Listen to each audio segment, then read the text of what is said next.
How to convert Arabic numerals to Roman numerals in Microsoft Excel. Hello everyone, welcome to Excel 10 tutorial. In this quick tutorial, we are going to convert 1, 2, 3, 4, 5, 6, 7 and so on to our Roman number, which is like this.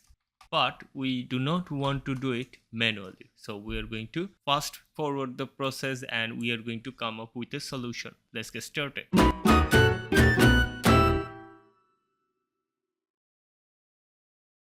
Take a look at the worksheet. We have Arabic numerals in column A and we want to convert it to Roman numerals in column B, and for that there is an excellent function built in Microsoft Excel which is Roman. So I'm going to write here equal to and then write Roman, and here you can see we have our function listed and it says in the tooltips converts an Arabic numeral to Roman as text. Okay, so this is a number format and we are going to convert it to Roman and that will be in text format. So we are going to double click here. The parameter is simple. We are going to give it the number that we want to convert. And the second parameter is optional, which you don't need in this scenario. And that's why we are not going to use it. We are going to just close parentheses and press enter. And this is our Roman numerals. And you can see the Roman numerals has started from the left, just like a text would start in Excel. So if I double click here, it will autofill the formula and we will be converting Arabic numerals to Roman up to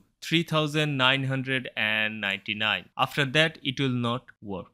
Okay, because at 4000, the way Excel convert Arabic to Roman numerals does not work. It will give us an error because it will not cope up with the Roman numeral rules. And so we cannot convert above 3999 to Roman. And also we cannot convert negative numbers. Here, if I drag it to 4000, we'll have an error, and if I write here minus, let's say 23, and drag the formula, it will also give us an error. So this is how you can convert Arabic numerals to Roman numerals in Microsoft Excel. This is what I wanted to show you. Thank you. Thanks for watching. See you in the next tutorial. If you can, support the channel through Patreon and don't forget to subscribe. Thank you. Thanks for watching.